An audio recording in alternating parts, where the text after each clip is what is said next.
Have you ever tried to make a change only to feel like a complete failure? The What's Eating You podcast is a series of mental health topics that are designed to make you think, learn, educate, and validate. Enjoy the show. Welcome to today's episode on the What's Eating You podcast. I'm your host and psychologist, Stephanie Giorgio, and welcome to another Freestyle Friday. Let's embrace the weekend. I am here for it. I'm super excited. It is my partner's birthday on Monday, on the Queen's birthday, literally. Who has the Queen's birthday as their birthday? I actually have two people that I know. So if it's your birthday this weekend, happy birthday to you. Now, today's Freestyle Friday obviously is an episode that I haven't really planned. It's kind of a mix of a rant or thoughts of the week or what has come up. Now, I want to talk about change this week because it is such a big part of our lives that many of us may know we need to change, but some of us really struggle to make a change. And I'm going to speak a little bit about why. So this essentially came about in my personal life where obviously there are some people who need to change something. Maybe they are struggling in their relationship. Maybe they're struggling with being a new mum. Maybe they're struggling in their job. And for you, the change could be so obvious. Well, if you only just did this and if you only did that. And it can often feel quite frustrating when you make suggestions, but it's not really appreciated by the other person because they may not be in that same stage as you, right? And this is why whenever I talk to someone, I always say, are you in a feelings mood or are you in a solution-focused mood? Is this a vent or do you want advice? Because not everyone wants advice. Not everyone wants to hear your opinion on how they can enhance their life. Now, before I get into the specifics, just a friendly reminder to like, share, and rate the podcast. A big shout out to Jess. Thank you for your Apple review. Really appreciate that. On Spotify, you can like the episode and rate it out of 5 stars. And then on Apple, you can actually write a review. So to take the time to write a review, I am super grateful and appreciative. And if you're listening to this, thank you so much. Okay, now we're going to talk about embracing change. We're going to take a deep dive into the stages of change, why change can be so challenging, the psychological barriers that hinder change, and practical tips on how to initiate personal transformation. Now, before we get into it, I want you to reflect on when have you tried to make a change in your life? What was it? Did you quit smoking? Doesn't matter whether or not you were successful, just something you wanted to change. Was it a habit? Was it a relationship? Was it a job? Was it that you were reactive? Think about a change you've tried to make in your life. Were you successful? Why or why not? Was it hard? How did you feel about the opinions of others when you were trying to make this change? And if you're currently going through this right now, I really encourage you to write your answers down, right? Now, change is an inevitable part of life. So whether it's a small adjustment or a significant life transition, change can bring both excitement and apprehension. To accept and understand change better, I want to go through the stages. So for those who don't know, I run a lot of trainings for organizations and people who work in mental health. And one of the trainings I run is called motivational interviewing. And it's about working with people and using a skill called motivational interviewing, or MI, to know where your client is at and whether they're ready for change, especially in the area of drugs and alcohol. So if you're a psychology student listening to this, definitely look at motivational interviewing, but I'm going to talk a little bit about it today. Now, essentially, there are 5 stages of change, and you'll be able to tell this in people you know. So the first stage of change is the pre-contemplation stage or pre-contemplative stage. Now, in this stage, people may not even realize that change is necessary. They're not even contemplating it. They might be unaware of the need for change and they deny that a problem exists. This stage is characterized by lack of motivation or readiness to take action, right? And there's different types of pre-contemplators. You've got your happy users, and this might sound like, oh, I don't smoke as much as Ben does. Why do I need to change? Or I enjoy it. There's nothing wrong with it. Or I like eating lollies. There's nothing wrong with that. So you've got your happy users who are happy to just keep on going. Then you've also got your people who may deny they have a problem or deny that it is an issue in the pre-contemplative stage. You've also got the people in denial. And in this type of pre-contemplation, they have some awareness of the need to change, but they actively deny or minimize the problem. Oh, my grandfather smoked till he was 95 and he was absolutely fine. They rationalize their behavior and convince themselves that change is unnecessary. Oh, it's just a stage my toddler is going through. I don't need help going through this stage. They may also be in the resigned pre-contemplation stage, which is given up or feeling hopeless about the possibility of change. Oh, it's too late. What's the point? And they believe that the change is futile because they've probably experienced failure in the past. And then you've got your procrastination type. So this type of pre-contemplation involves individuals who acknowledge the need for change but continually postpone taking action. I'll start on Monday. I'll start next week. I'll just wait until this final thing at work is done and then I'll address that. So they may have intentions to change in the future, but they struggle with initiating the process. So these are all the different types of pre-contemplation. So this is even before you are really contemplating that there is a problem. Stage 2 is the contemplation stage. And at this stage, people start to recognize the need for change, right? They might be so sleep deprived because they've got a sleeping issue or they've got a toddler that keeps them up at night and they think, oh my gosh, I can't keep going like this. They may weigh the pros and cons, like, oh, getting a sleep consultant may be really expensive. Maybe I'll just see how I go. Or the pros, this could really help us and we can all get sleep together. They may consider the potential benefits and challenges that change may bring. Contemplation is accompanied by a sense of ambivalence or sitting on the fence or being a bit uncertain if that's what you want. Then the next stage of change, stage 3, is the preparation stage.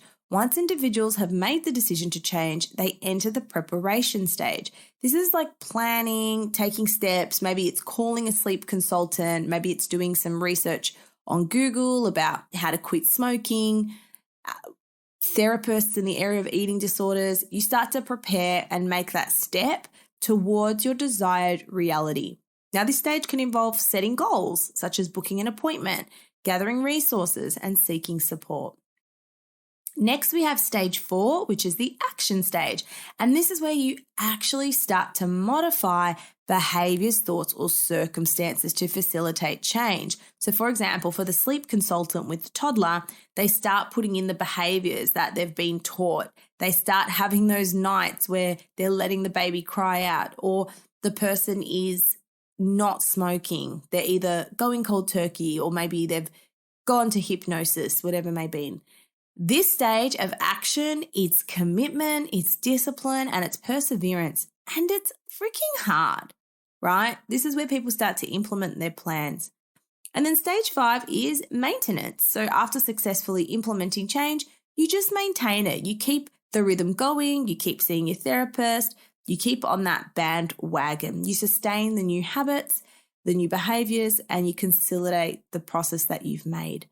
And this can be challenging. It requires ongoing effort and vigilance to prevent relapse. So this may be surfing the urge to binge eat. This might be prepping your food to avoid binge eating. It's about maintaining those habits that are going to see your change through. And then we've got 2 other stages, which is lapse and relapse. So a lapse is not the same as a relapse. A lapse just means I went out, had a ciggy, whoops, back on the bandwagon the next day, versus I've gone back to smoking a pack of cigarettes a day, which is a full relapse. In the example of the toddler, it may be, we let her sleep in our bed one night versus she's back to sleeping with us every night.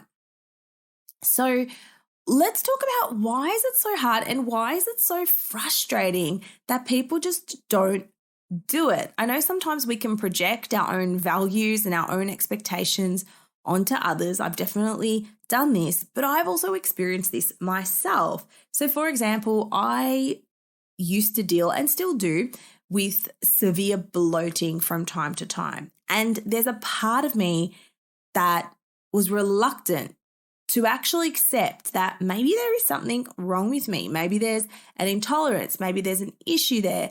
But then there's this part of me that's like, no, investigate it, see what you got to do. But then there's that part of me that's like, I don't want to be on a restrictive diet culture, etc. But then the healthy adult part of me is like, Steph, it's absolutely necessary and okay to eat within a certain parameter to realize if you've got some allergies or allergic reactions.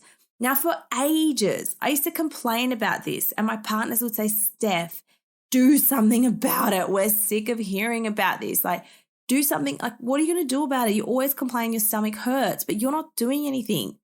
And then I realized I was that person. So I'm like, yeah, you're right. Either I stop complaining or I do something about it, or I complain and say, I want to complain. I don't want your strategies. I don't want your help. I'm just going to sit in this pain. And that's just what I want to do. So if you're listening to this, maybe you can relate this to an area of your life where you know deep down that something is not right for you. You know deep down you're not happy with something. But you also know that that change is really hard to accept and it's scary, especially with overcoming disordered eating or an eating disorder. There's that fear of, am I going to gain weight?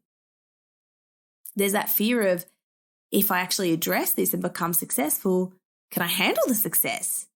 People are fearful of success. They're fearful of money. They don't think they're deserving of it, right? So the fear of failure is really big, and this can paralyze people because they're so afraid of either failing, they're afraid of succeeding, and stepping out of our comfort zone into unfamiliar territory can be daunting and trigger anxiety, right? So with my gut issue, I've recently spoken to a clinical naturopath who's sort of suggested just being mindful of histamine foods, etc., and just starting a bit of a log.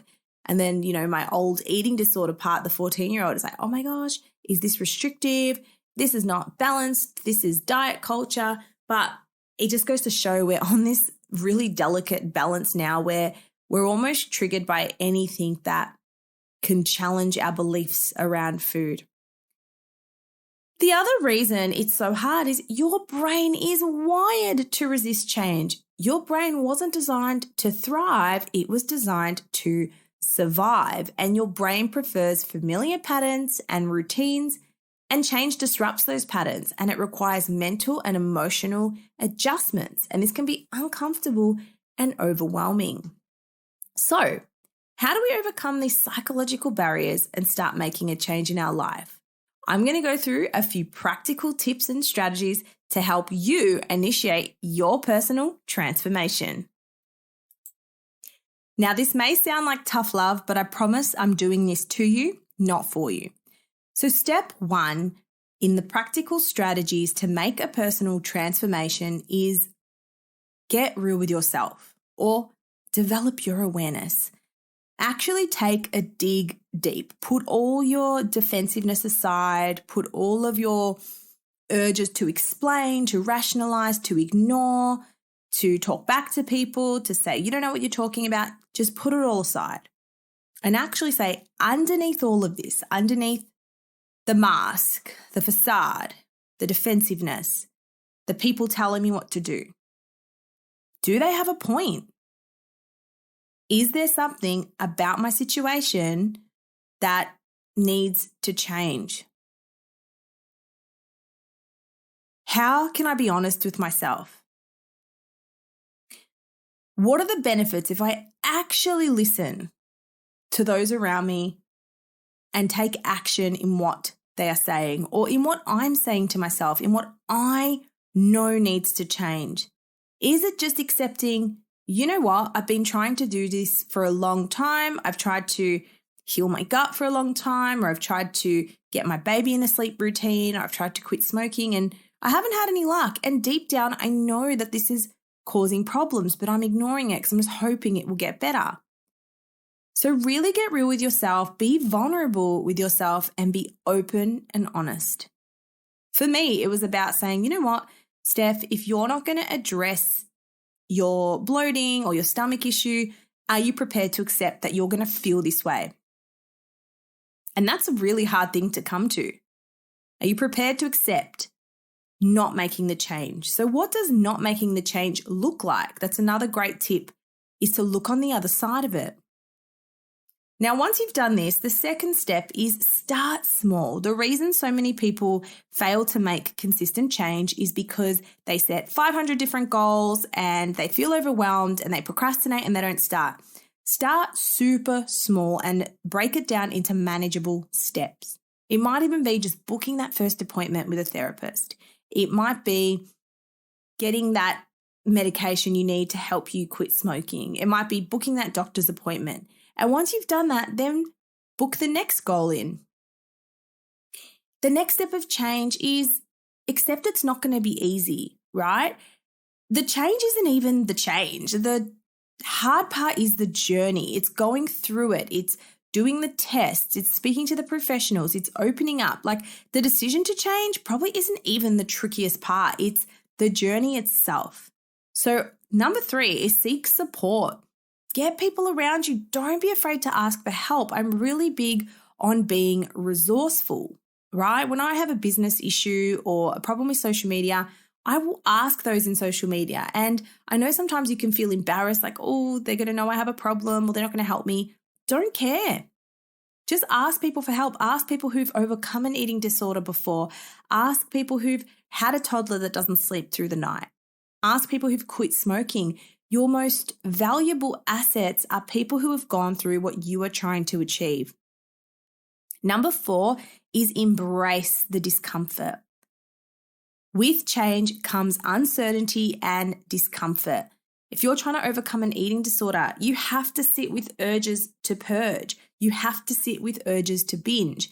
If you're trying to quit smoking or another habit, you have to sit with withdrawals. And it is freaking hard.